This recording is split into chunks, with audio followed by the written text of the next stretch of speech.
و بالای زمین سبزی میکند. وقتی این آب که بارید تمام مردم مثل سبزه گفت از زمین میبرایند. لیس من الانسان شیء الا یبلى. از انسان گفت از استخوان جسد انسان چیزی نمیماند که ناپوسیده ماند الا عجب الظن. پیغمبر گفتند مگر عجب الظن گفتند باقی میماند. منه یرکب الخلق یوم القیامت. پیغمبر خدا گفتند از همین عجب الظن روز قیامت مردم چیکار میکند؟ نشو و نما مییابد. یعنی عجب الظن به شما خبر داده بودیم یک استخوانی هست از قسم پس پشت ما و شماست که خیلی سخت است، همان نمیپوسیده است، در زیر خاک همون سختی هم باقی میمانده است و روز قیامت خداوند از همون ما و شما را چیکار میکند؟ بار دیگر باز زنده میگرداند.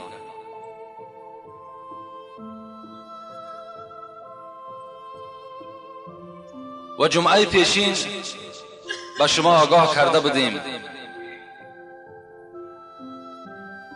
حدیث پیغمبر خدا را حضرت گفته بودند انا سید ولد آدم ولا فخر و انا اول من تنشق العرض یوم القیامت ولا فخر. حضرت گفتند که در سنن ابن ماجه هم روایت می شود این حدیث، گفتند من سردار فرزند آدم هستم در روز قیامت.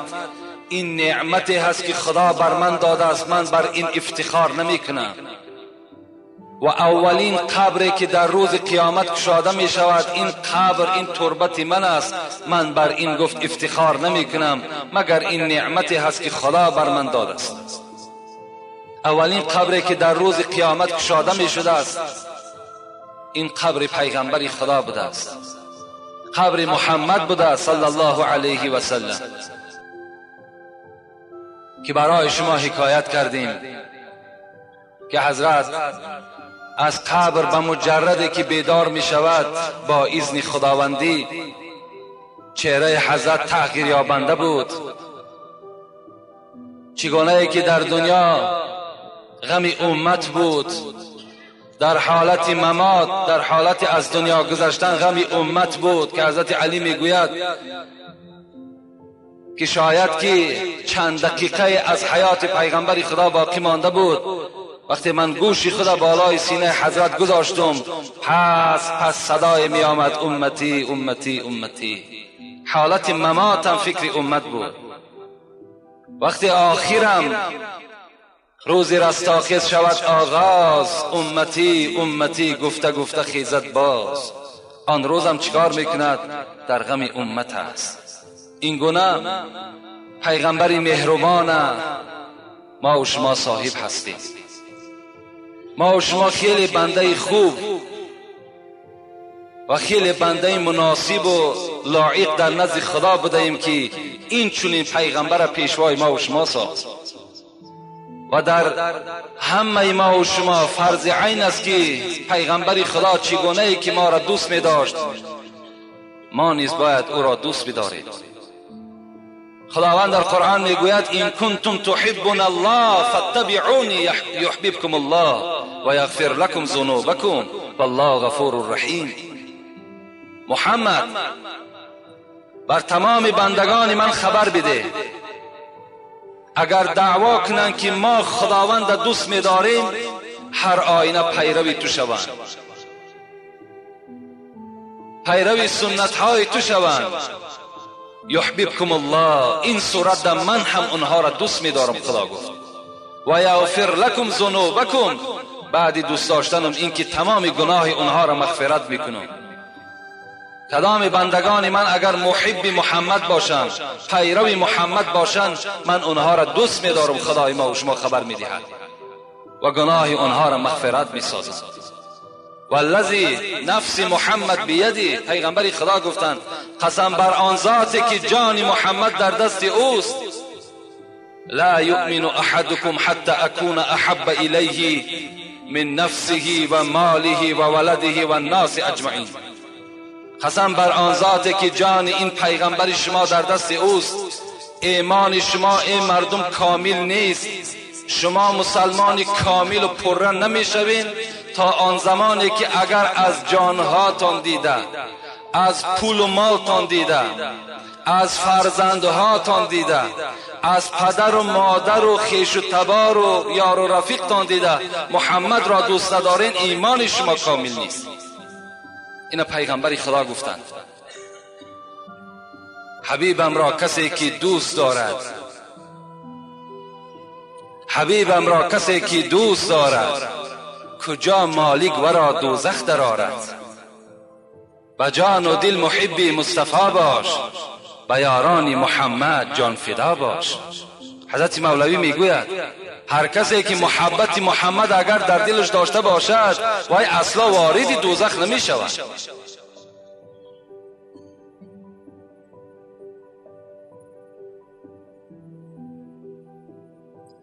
چه نعتی پسندیده گویم تو را، علیک السلام یا نبی السلام. حضرت سعدی هم میگوید چی نعت بگم ای پیغمبری خدا، چگونه من تو را وصف کنم؟ چی وصفت کند سعدی ناتمام، علیک السلام یا نبی السلام. من هر وصفی که کنم عاجز هستم، وصف تو را بیان کردن نمیتونم. فقط رحمت و درود خداوند در حق تو ای محمد. عبدالله ابن عمر میگوید باری میگد نزد پیغمبر خدا داخل شدم، نگاه کردم که کتاب مقدس قرآن کشا و تلا قول الله تعالی فی ابراهیم. رسول اکرم میگوید سوره ابراهیم را کشا و مناجات حضرت ابراهیم در حق امتش چگونه بود وای را خوان میگن که حضرت ابراهیم در حق امتش گفته بود است ربی انهن اذللن کثیر من الناس فمن تبعنی فانه منی. پروردگارم در این زمانی که من مبعوث شدم به پیغمبری، امتهای مرا این بتها همه گمراه ساختند. دوره حضرت ابراهیم بسیار بت پرستی بود، به نهایت بتهای زیاده بود که مردم آنها را پرستیش میکردند، آنها را خدا میگفتند، از آنها مدد طلب میکردند. چگونه که امروز ما و شما با بعض سنگ و با بعض تومار و با بعض مزارها شفاعت طلب میکنیم، همان زمانها هم از بتها شفاعت طلب میکردند، مدد طلب میکردند.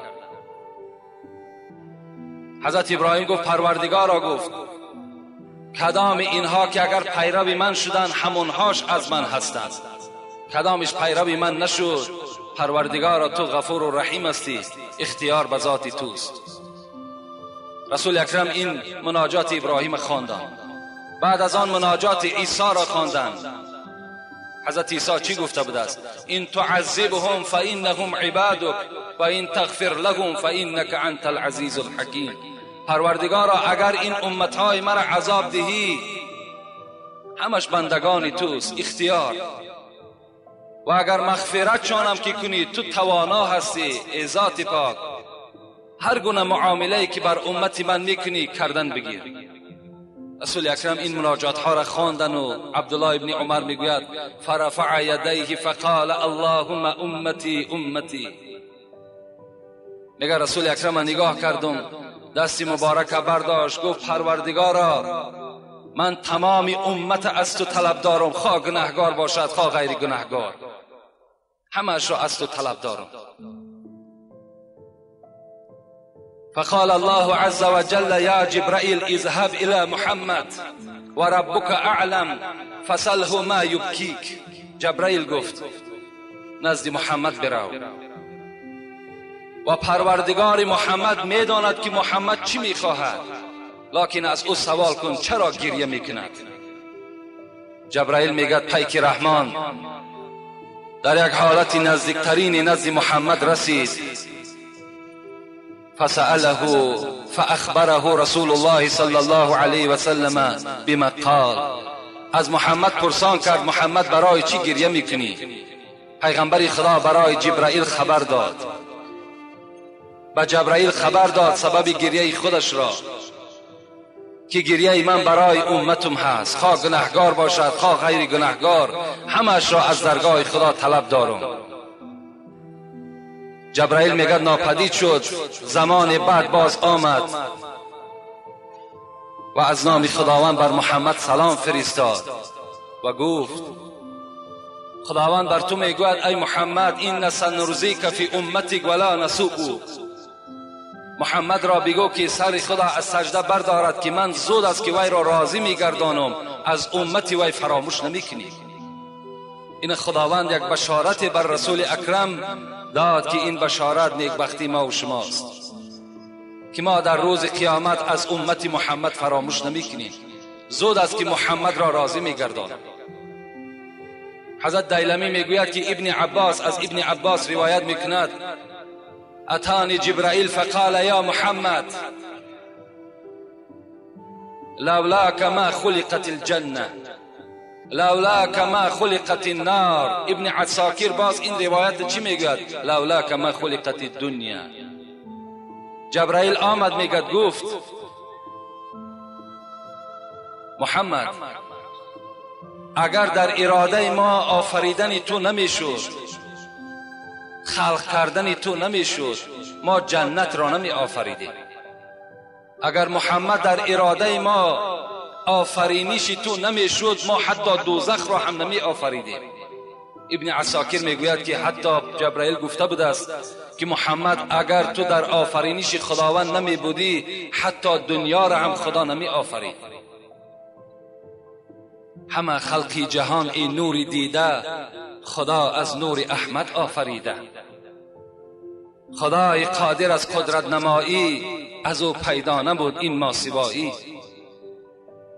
تمام عرش و کرسی و قلم را، چنین لوحی عظیمی محترم را،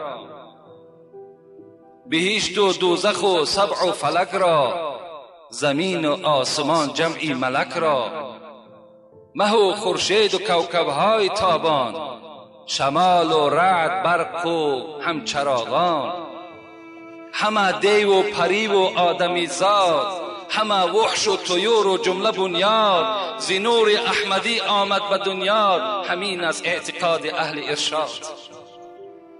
اهل ارشاد اعتقادش همین است که آن چیزی که در دنیاست همش از نور محمد است. همان روزی که در آدم دمی دم بدید اندر قفایش نور خاتم، بگفتا کیست یا رب در قفایم، نمی سازد جدایی از وفایم.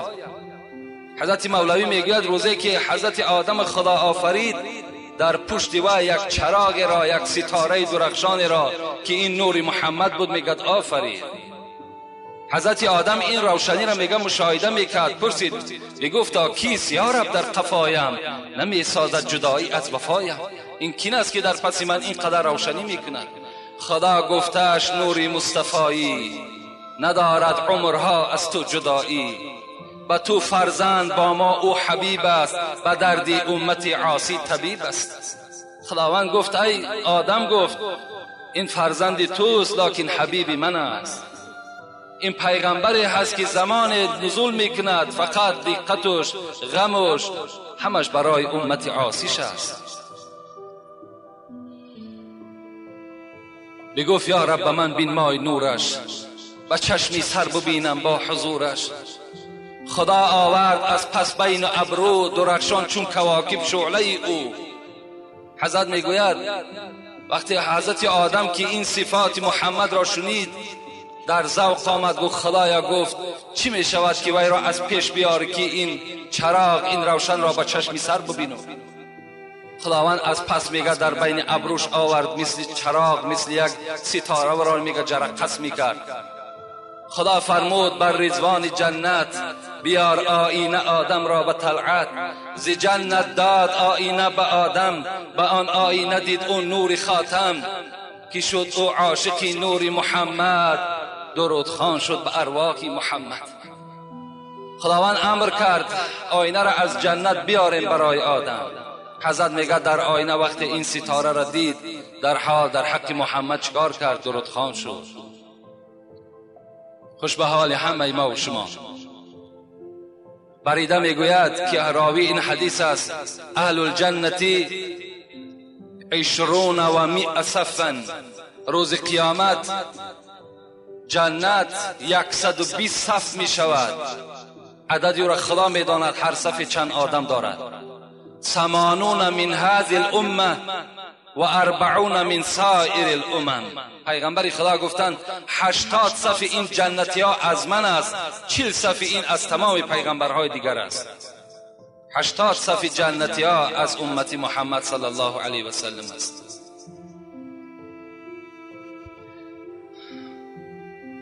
خلاص البته ما و شما باید که پیغمبر خدا را دوست بداریم. دوست داشتن پیغمبر خدا این پیرو به سنت حضرت است. دوست داشتن او چنگ زدن با سنت های پیغمبر خداست. من پیغمبر خدا را دوست می‌دارم گفته و اگر خلاف سنت او شما عمل کنین این علامت تکذیبی است، این دروغ است، این ما باور نمی‌کنیم. در صورت شما محب محمد شده می‌توانید که آن چیزی که حضرت گفته است شما پیروی او باشید.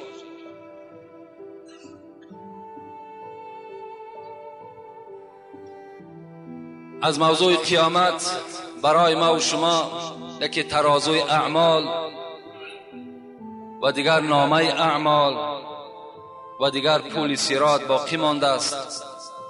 انشاءالله در این سه موضوع برای شما مختصرا صحبت میکنیم که آیا ترازوی اعمال چیست؟ اعوذ بالله من الشیطان الرجیم. بسم الله الرحمن الرحیم.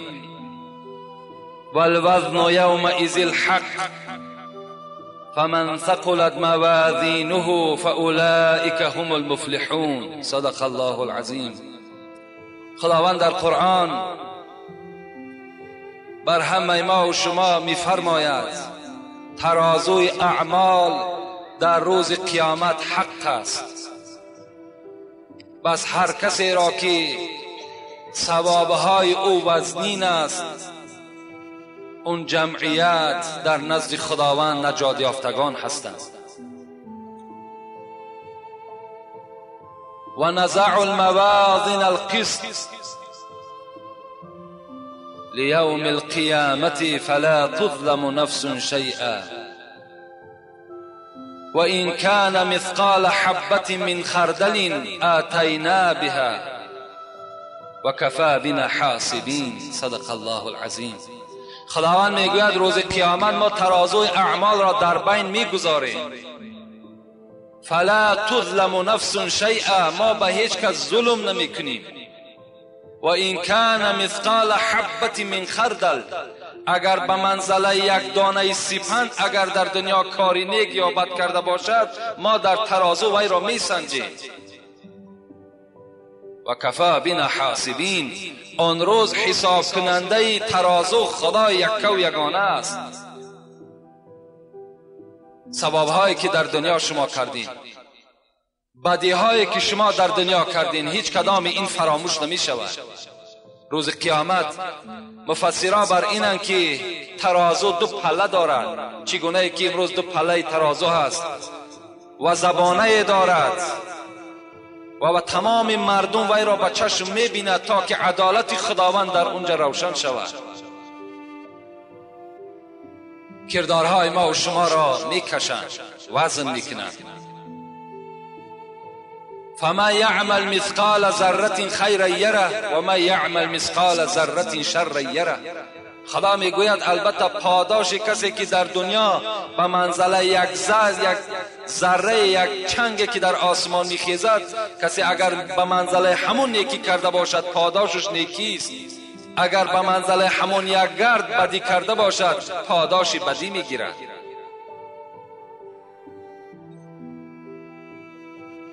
فاما من ثقلت موازینه فهو فی عیشة راضیه. خداوند در دیگر آیت قرآن سوره القارعه چی میگوید؟ کسی را که اگر ترازوی اعمالش وزنین شد او در یک زندگی پسندیده هست، یعنی این جنت است. و اما من خفت موازینه فامه حاویه و ما ادراک ما هی نار حامیه.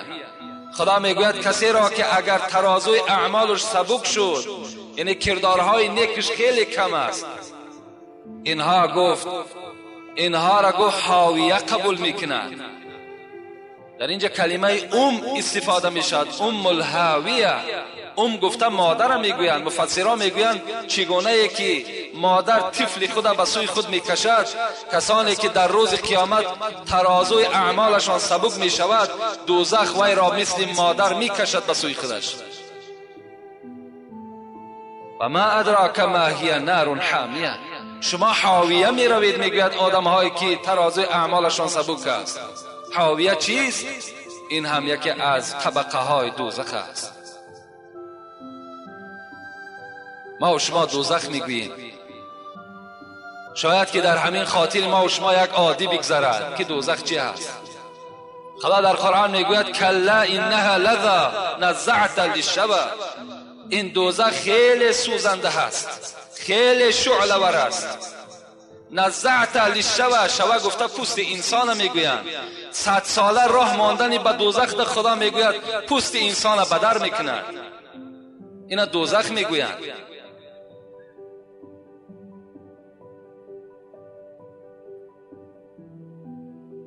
نار بنی آدم التي توقدون، پیغمبر میگوید این آتشی که شما در چکدانهای خود استفاده میکنین، این آتش هایی که برای چای جوشاندن خود استفاده میکنین، پیغمبر خدا چی میگوید؟ جزء من 70 جزءا من نار جهنم. این یک حصه از 70 حصه آتش دوزخ است. این یک حصه است. ما و شما در همین آتش دنیا طاقت نداریم. فعمل المعصیه بقدر صبرك علی النار، پیغمبر گفته است. از این خاطر همون قدر گناهی بکن که قوت سوختنش داشته باشی.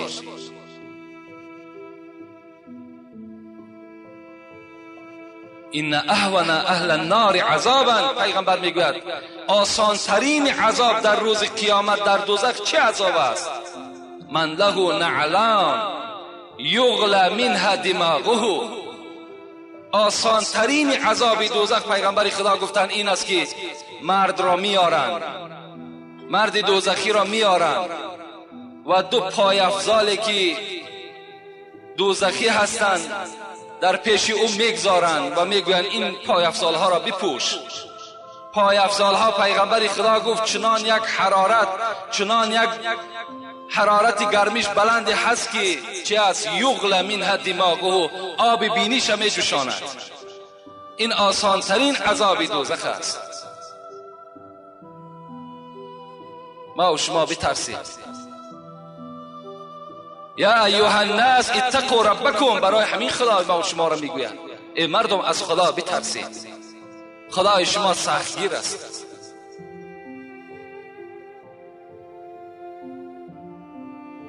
شاید بعضی سوال ها کنند که آیا ترازوی اعمال عمل انسان را چگونه میسنجد؟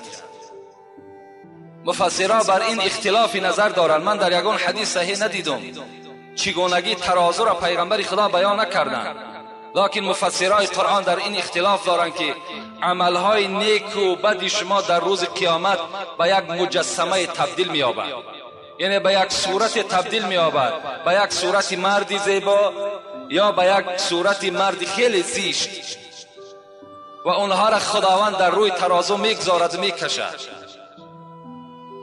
کردارهای نیک ما و شما به صورت یک مرد زیبا میگردد، کردارهای بد ما و شما به صورت یک مرد خیلی زیشت، خیلی صورت شکلش ناخوبه تبدیل میگردد. خداوند اینها را میکشد و برای ما و شما خبر میدهد این عملی نیکت، این عملی بدت است. بعضی از مفسرها بر اینند که همون نامه اعمال کتاب وقتی که اگر وزنین باشد و خداوند در بالای همون ترازو میگذارد، همون زمان حکم تو را میبرارد. و اینش مفسرها رفتند. لکن ما و شما یک عقیده باید داشته باشیم. والوزن یومئذ الحق، خدا گفته است ترازو در روز قیامت حق است و عملهای شما همش کشیده می شود. خدا کند که در او روز این جمعیت ما و شما خندان باشند. خدا کند که در او روز ما و شما خجالت نباشیم. وقتی میگوید بنده ای که اگر در او روز ترازوی اعمالش سبک می شود، چی میگوید؟ ای وای بر حال من، کجاست همون مرگی که کاری خودش باز برای من انجام دهد تا که چشمهای من این ترازو را نبیند. چگونه ای که یک ترازو را در دنیا ما و شما اگر کیلای ما و شما را یگان سوداگر اگر کم میزند و ما را در حالت جنایتش میقپیم خجالت میشود، بنده در روز قیامت همچنان در نزد ترازوی خود خجالت میشود. شما میتوانید به دنیا توانی عقبا خری، بخر جان عزیز ورنه حسرت خوری. شما میتونید که در همین دنیا ترازوی اعمالتان وزنی کنید، میتونید ترازوی اعمالتان در همین دنیا وزنی کنین. حضرت میگوید ورنه حسرت خوری. جان من میگوید حسرت میخوری، دیگر برای تو فایده ندارد. این ترازوی اعمال است. من مختصرا برای شما اینا را حکایه میکنم. دویم نامه اعمال است. خداوند در سوره تکویر میگوید و اذا الصحف نشرت، ما برای شما در روز قیامت نامه اعمال میدهیم که این را باز خداوند در سوره انبیا هم خیلی روشن گردانیده است. و کل انسان الزمناه طائره فی عنقه و نخرج له یوم القیامة کتابا یلقاه منشورا اقرأ کتابک کفی بک اليوم. خدا در قرآن میگوید روز قیامت وقتی شما زنده میگردید، در گردنهای شما نامه های اعمال شما مثل گردنبند واری کشال میستد و او را ما کشاده میگردانیم و میگوییم بخوان کتابت را. آن روز شما این کتاب میخوانید، از کردارهای نیک و بدتان شما خود در آن روز آگاه میشوید. فاما من اوتی کتابه بیمینه فسوف یحاسب حسابا یسیرا و ینقلب الی اهله مسرورا. خداوند در قرآن میگوید وقتی که اگر شما را من نامه اعمالتان را به دست راستتان دادم چی میشود؟ فسوف یحاسب حسابا یسیرا، آسانی تو حسابی تو بسیار به آسانی انجام می‌یابد. تو در حالت حساب نجات می‌یابی. و ینقلب الی اهله مسرورا، وقتی که نامه اعمال تو به دست راست تو داده شد، تو خندان و شادان به نزد اهل خود وارد جنت می‌گردی. این قرآن برای ما و شما حکایت می‌کند. و اما من اوتی کتابه وراء ظهری فسوف یدعو ثبورا و یصلی سعیرا انه کان فی اهله مسرورا انه ظن ان لن یحور بلا ان ربه کان به بصیرا. خدا میگوید وقتی که اگر نامه اعمال شما به دست چپ شما داده شد یا از جانب پشت شما داده شد، این حالت شما هلاک خواهید شد. و یصلی سعیرا، و شما وارد دوزخ میگردید. انه کان فی اهله مسرورا، این آدمی که به دست چپ خدا میگوید نامه اعمالش گرفته بود، در دنیا با خانواده خود خیلی خرسند بود. حتی چنان ماشین‌های رنگارنگ و چنان منصب و دولت وی را مست مغرور کرده بود که بار قیامت یادش نمی آمد. حتی در بین همون اولاد خودش بسیار خوشنود بود که میگفت که این قیامتم حق نیست، این حسابم حق نیست، نامه اعمالم حق نیست. انه ظن گمان میکرد. خداوند میگوید در گمانش میگذشت. چی میگذشت؟ این که دویم باره زنده شدن نیست، لیکن خداوند میگوید بله انه کان بله میگوید خداوند، بلکه این نامه اعمالم حق است، روز قیامتم حق است و جواب سوال و جوابم حق است. فاما من اوتی کتابه بیمینه فیقول ها اقرؤوا کتابیه. در دیگر جای قرآن خدا چی میگوید؟ وقتی نامه اعمال را به دست راست دادیم، ها اقرؤوا کتابیه، ها مفسران میگویند این معنای بگیرید را دارد. فریاد میزد است بگیرید کتاب من را بخوانید. وقتی به دست راست ما و شما میداد است، این الک مژده نجات است. میگفتند، فریاد میزدند بیایید کتاب ما را بخوانید. اینی ظننت، من گمان میکردم اینکه روز قیامت البته با حساب خود رو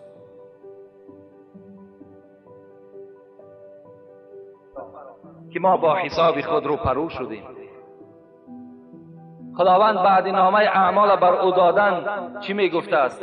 میگفته است میگفته است در جایی که برای تو پسندیده هست، برای تو در آن جایی که تمام نعمت هست، رو از وی استفاده کن. قطوفها دانیه، هر میوه‌ای که انسان میخواهد خداوند جنت را وصف میکند. هر میوه، هر خواهشی که انسان میخواهد، خواه در حالت نشسته باشد، خواه در حالت کچپلو باشد، خواه در حالت راستا باشد، دست او به اون میوه ها میرسد. قطوفها دانیه کلوا واشربوا حنیئا بما اسلفتم فی الایام الخالیه. همین انسانی که به دست راست نامه را میگرفت است، خدا میگفت است بخور و بنوش این نعمت های جنت را، زیرا که تو در دنیا برای این روزهای مشکلات چکار کردی؟ نیکی های زیاد روان کردی. و اما من اوتی کتابه بشماله فیقول یا لیتنی لم اوت کتابیه ولم ادر ما حسابیه یا لیتها كانت القاضیه ما اغنى عنی مالیه هلك عنی سلطانیه. کسی را که اگر به دست چپ نامه اعمال دادیم، خداوند میگوید چی میگوید؟ در حال او داد میزند ای کاش که پروردگارا این کتاب را بر من نمیدادی، ای کاش که من از حساب همین کتاب درکدار نمیشدم. ای مرد کجا هستی کاری خودت در حق من انجام دهی؟ برای من مال و ملک و آن سلطنتی که داشتم برای من هیچ فایده نکرد. اینها در اونجا چکار میکردن؟ حسرت میخوردن. ثعلبی میگوید، از ابن عباس روایت میکند که ابن عباس گفته بود است روز قیامت اولین شخصی که نامه اعمال او به دست راست او داده می شود این عمر ابن الخطاب است. از ابن عباس پرسان کردند ابن عباس وقتی که این عمر ابن الخطاب اولین نامه اعمال را به دست راست که گرفت، پیغمبر خدا گفته بود بعد من افضل ترین مردم ابوبکر صدیق است، ابوبکر در کجاست؟ ابن عباس گفتند هیهات هیهات. وقتی که نامه اعمال در دست عمر که می افتد، ابوبکر بالای دستهای فرشتگان آسان و شتابان وارد جنت شده است. این ابوبکر پیش از عمر وارد جنت گشته است.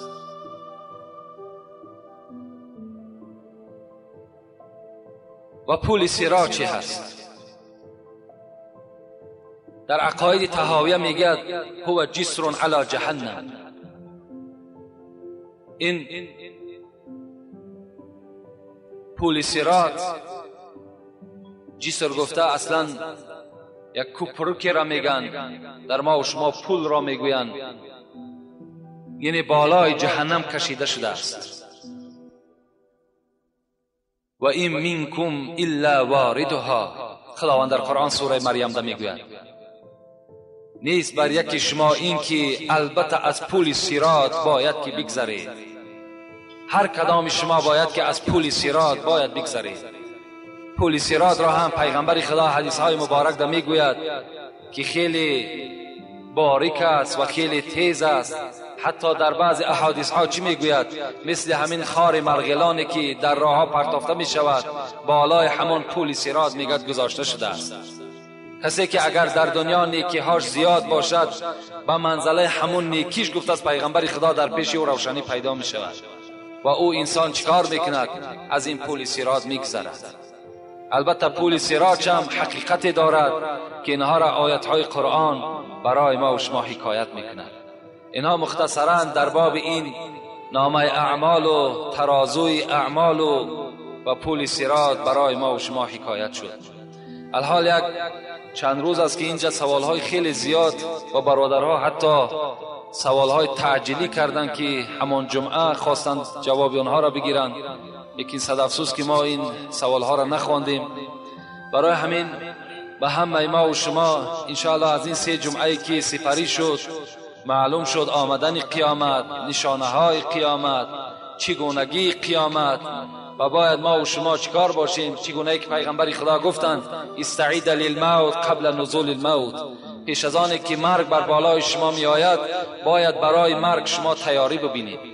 یعنی پیش از آن که قیامت بالای هر کدام ما و شما می آید باید که ما و شما بر روز قیامت چی باشیم؟ تیار باشیم، تا که در اون میدان، در اون حشرگاه ما و شما خجالت و شرمنده نباشیم. السلام علیکم داملای عزیز. از شما خواهش می نمایم که در این مسئله ما تیزتر جواب گویید. من سوداگری می نمایم و در وقت حاجت بر من افتاد زنم را در جای خود می مانم که سودا کند. روز من زنم را در جای خود ماندنی شده به حاجت روان شدم. در این وقت یک سوداگر دیگر مرد بود. از پس او آمده در کتف او با طرز شوخی زده و از بندی دست زنم داشته با 2 دست او را داشته و سلام کرده احوال پرسی میکرد. این عمل بر من خوش نآمد و من زنم را سخنان ناخوب بدی که از شریعت بیرون است گفتم و این حادثه به خانگی ها همانم رسید و زن من گفت که اصل واقعه این نیست. من از خشم بسیار از همه علل خصوص از ابلیس لعین فراموش کرده به زنم قسم دادم اگر اصل واقعه چنین باشد طلاق. او جواب داد که بله، لیکن در حقیقت اصل واقعه چنین بود. شما داملای عزیز جواب گید که زن من طلاق شده است یا نه؟ بعد این واقعه من در ساعت 3 شب از خواب خیستم و با همراهی زنم طهارت کردیم و زن من تن و نفس خود را بر من بخشید و من قبول کردم. خواه خطا باشد خواه روا، من شاهد نکاح خود خداوند و ملائکه ها را ثواب گناهی که مرا کتابت میکنند انتخاب کردم. در حق ما دعای خیر کن که من از خدا میترسم. خیلی بگیم یک مکتوب علم آور، لیکن آخرش اثبات میکند که تو از خدا نمیترسی. زیرا که زنان را بس از همین یک هنر نشینند و زایند شیران نر. حضرت فردوسی به حکمت نگفتند زنان را بس از همین یک هنر نشینند و زایند شیران نر. وقتی زن بازاری شد دیگر هر چیزی که به سری تو می آید تو نفس خود ملامت کن. وقتی تو مرد هستی و قدرتی در بازار نشستن داری، باز به زمین اگر زنی خدا مثال میبری و در بازار که میگذاری اون بازار است. مردم میقپش، بچه هم میقپش، قطعی و هزارها آدم یک روز در سلام میکنن. البته مرد اساسی و مرد حقانی و مرد مسلمان باید رشک داشته باشد، رشک اسلامی داشته باشد که یک مرد چه حق دارد که با زن من سلام میکند. این حالت دیوسی و بیغیرتی ما و شما را نشان میدهد که زن ما و شما با طلبش سلام میکند، با همسایش سلام میکند، با یگان آدم نیکاره سلام میکند. این دیوسی ما و شماست. در یک خانه یک مرد مهمان شده است. بعداً همون مردم یک مرد بی غیرت فرمان داده است برای زنش که دسترخوان بیار. چگونه ای که در خانه ما مردم الها زنها و دخترهای ما و شما خدمت میکند، این قطعیاً منع است. نخواه که زنی تو در پیش رفیقی تو خدمت کند، او خم می شود، راست می شود، تمام وجود او در میدان است. او جایز نیست در پیش ما و شما، زن ما و شما و خواهر ما و شما خدمت کند. پای ما و شما نمیشکند، خود ما خدمت میکنیم. حضرت عمر در خانه مهمان که می آمد نزد دروازه راست می ایستاد. میگو ملائکه ها برای آمدن مهمان خوشنود هستند، راست ایستادند. عمر کجا نشیند؟ آیا ما و شما قد عمر هستیم؟ خودتان خدمت کنید، بچه هاتان خدمت کنند. در یک خانه یک مرد میگد وقتی مهمان شده است، زنش خدمت کرده است، بعد این مرد مهمان آدم دیندار بوده است، خواست است که همین صاحب خانه را یک تعلیم دهد. چشمش میگه از زن همون نکن، فقط زن همون را نگاه کن. چای میارد همون را نگاه میکند، پس میراد پسش نگاه میکند، پیش میراد پیشش نگاه میکند. این خاندار خجالت شد، میگه از این مرد مهمان پرسید.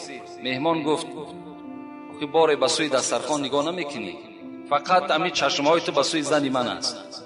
این مرد مهمان چی گفتند؟ گفتند مادام که زن تا که آوردی بگذار که تماشاش کنی، اگر نمیفاریدت از تماشای ما، از نگاه کردن ما، خودت خدمت میکردی. مادام که آوردیش به نزد ما، مرحمت دیگر ما تماشاش میکنیم. و این برادر این حادثه ای که شده است، این فتوا را من فتوای طلاق نمیتونم، لیکن میگم که طلاق شده است، زیرا که اصل واقعه چنین باشد و شما شرط گذاشتین که اگر همچنان باشد تو طلاق، اگر واقعه و حادثه همچنانی که الحال حکایت کردی که باشد، اون زن گفته بود است بله اگر اصل واقعه چنین باشد من طلاق شده است. اینا شما میتونین که در اداره مفتیات رفته چکار کنین؟ فتوا میگیرین. در این حالت نکاح خدا و فرشته ها هیچ وقت شاهد نمیشوند.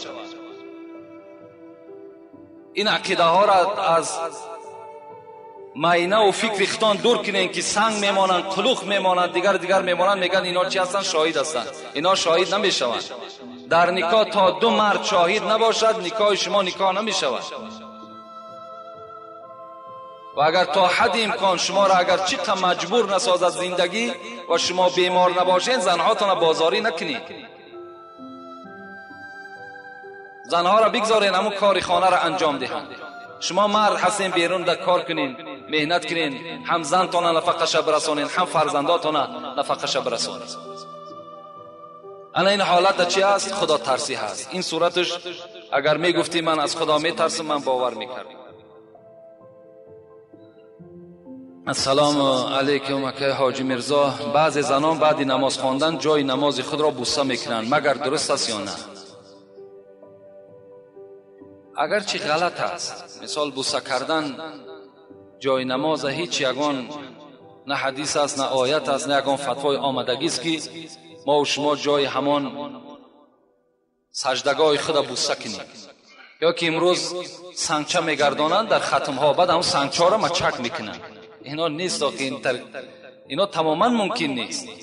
حتی از همه در قبر نزدیکترین ما و شما پدر مادر است، فتوای خلاصه میگد قبر بوسه کردنش حرام است. حرام.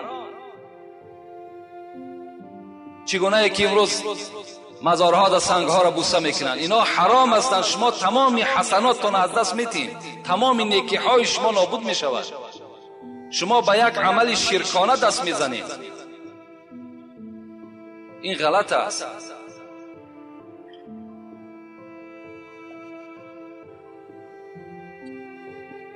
السلام علیکم. یک گروه دختران بچه ها را از نماز خواندن بیراه میکنند. بچه ها چکار دارن با دخترها؟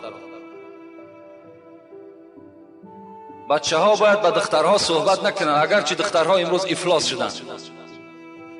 شما خود چکار کنین؟ احتیاط کنین، کاری کنین که با دخترها هم صحبت نشین. البته با دختر که هم صحبت شدی، با دختر که صحبت ها که گرم شد، تو را نمیگذارد که وای نماز بخوانی. زیرا نماز که خوانده باید که ترا از صحبت دختر و از زنا این نماز منع کنه. مادام این نمازی تو ترا از صحبت کردن با دخترها و از کارهای فحش و فاحشه منع نکرد، این نمازی تو نمازم نیست.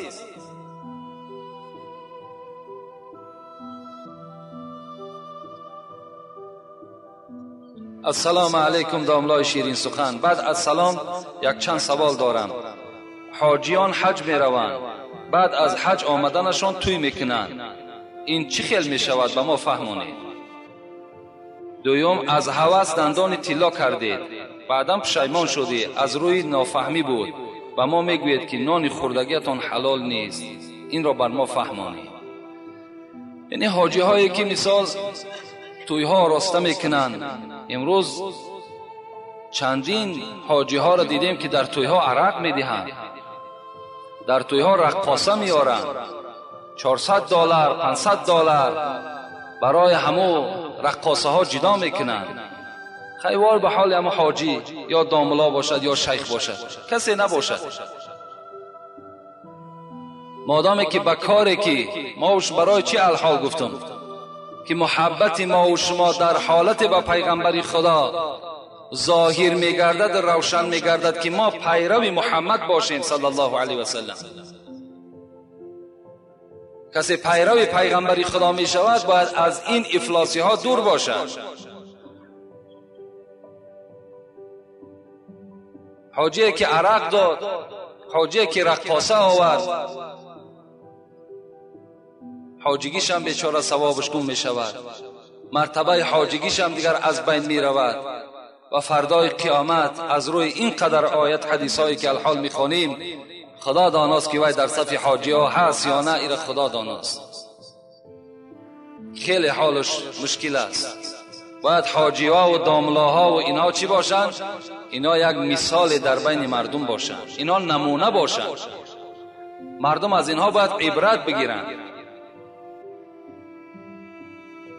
وقتی دختری داملا باشد یا شیخ یا حاجی اگر در بین برابر مثال رقص بازی کرد یا سرشلوچ کرد، ترک سطر کرد، پس دیگر مردمی عادی را ما چی گونه نصیحت کنید؟ اگر از هوس کسی که دندان طلا میکند، دندان طلا از هوس کردن حرام است. کسی دندان طلا دارد نان خوردگیش حرام نمیگیم، لیکن در نمازش در عبادتهاش همین عملش چی می شود؟ خلل پذیر است. باید که دندانهای طلا را از دهن جدا کند بگیرد، علاج ندارد. از هوس باشد، از زیبایی باشد، هیچ وقت به دندان طلا شما چکار نکنین، کوشش نکنین، هوس نکنین. دندان طلا در صورت رخصت است که اگر ضرورت باشد، ضرورت باشد میلش، لیکن ضرورت نباشد برای هوس و برای زیباگیش این حرام است. اسلام این رخصت نمیدهد. پیغمبر خدا را حدیث چندین بارها با شما گفته گذاشتیم که حتی چله طلا را در دست یک جوان دید، حضرت از دست او گرفت، چیکار کرد؟ پرتافت در زمین، پرتافتش. وقتی اطرافش جوانها رفیقاش گفتن که پیغمبر رفت بگیر استفاده کن، این جوان که جوانی ایمانش که مکمل بود چه گفت؟ آن چیزی را که پیغمبر در زمین پرتافته است من او را دیگر بار دیگر نمی بردارم. یعنی چله داختنم حرام است، گردن بند داختنم حرام است، ساعت طلا هم حرام است، روچکه طلا هم حرام است. چیزی که طلا باشد برای مرد حرام است. ما و شما حق نداریم که اینها را استفاده کنیم. اینا در عبادتهای شما خلل میرساند و این نشانه مردی شما هم نیست. پول دارین، مال دارین، امروز مسلمان ها محتاج هستند، امروز طالب علم ها احتیاج کتاب دارند، امروز مسجد ها ناتمامند، مرحمت در اینجا یاردم کن. انا نشانه مردی. و آخر دعوانا ان الحمد لله رب العالمین. پروردگارا ثواب و ثمره این موعظه های شده را در نامه اعمالی همه این بندگانت خدایا کتابت بفرمایی. خدایا هر مراد و مطلوبی که دارند با فضل و کرم خودت برآورده خیر بگردانی. خدایا ما را و فرزندهای ما را برای راست، برای اهدنا الصراط المستقیم هدایت بفرمایی. اللهم اعین علی ذکرک و شکرک و حسن عبادتک برحمتک یا ارحم الراحمین. انشاءالله جمعه آینده خیلی سوالهای زیاد در نزد ما هست، جوابهای این برادرها را میگردانیم. بعدا خدا خواسته باشد باز به یگان موضوع برای شما اعلان میکنیم. جمعه پیشین اینجا برادرها فیض و سیمراد که در بازار کلان سوداگر هستند، یعنی کمی صدقه کردند برای آبادانی همین جای طهارت خانه و الحال بچه هایی که در بازار سامانی یعنی در همونجا کار میکنن در نزد دلار فروشی، یعنی یک توده بچه ها جمع شدن و یک مبلغی به همین طهارت خانه روان کردن و امید دعا کردن.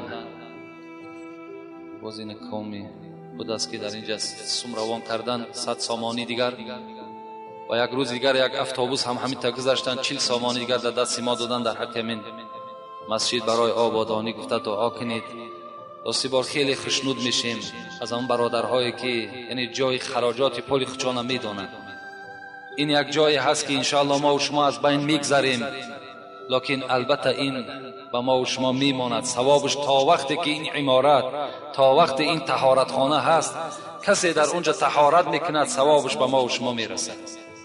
در روز قیامت نامه اعمال میگد وقتی انسان میمیرد از دنیا میگذرد نامه اعمال پوشیده میشود، مگر کسانی که در دنیا اگر این چنین حالتها در خیر احسان کردن نامه اعمال اینها تا روز قیامت کشاده است، ثواب این میرسد. خوش به حال همه او برادرهایی که امروز دستگیری میکنن، یاردم میکنن. اگر چنده که امروز خیلی کارم رفته ایستاده است، لیکن مسئله ساختمانی هم قیمت است، ارزشش قیمت است. از ساختمان کردن هم خیلی کار مشکل است، لیکن به هر حال انشاءالله ما تکیه کردگی به خدای خود هستیم. انشاءالله همه مشکلات ها آسان میگردن. پروردگار این برادرهایی که خیر احسان کردند عمر دراز و تن صحت و خاطر جمع و خدایا دولت و سولت چون باز هم زیاده بگردانی. هر مراد و مطلوبی که دارن خدایا مراد و مطلوب هاشون حاصل بگردانی. گذشتگانشون خدایا رحمت و مغفرت بگردانی. بیماری هاشون خدایا شفای کامل و شفای عاجل نصیب بگردانی. ربنا اتنا فی الدنیا حسنه و فی الاخره حسنه و قنا عذاب النار برحمتک یا ارحم الراحمین. الله اکبر الله اکبر الله اکبر الله اکبر. اشهد ان لا اله الا الله.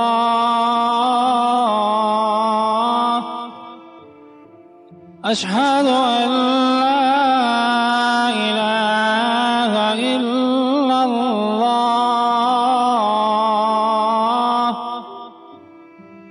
اشهد ان محمد رسول الله.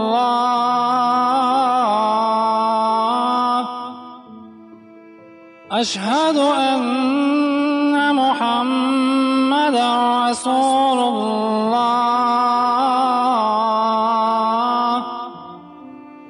حي على الصلاة. حي على الصلاة.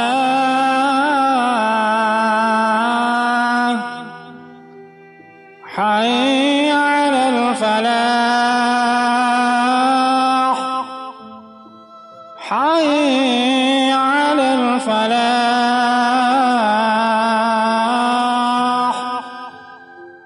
الله أكبر الله أكبر. لا إله إلا الله. اللهم رب هذه الدعوات التامة والصلاة القائمة آت محمد الوسيلة والفضيلة والدرجة الرفيعة وبعث مقاما محمودا الذي وعدته وارزقنا شفاعته يوم القيامة إنك لا تخلف الميعاد.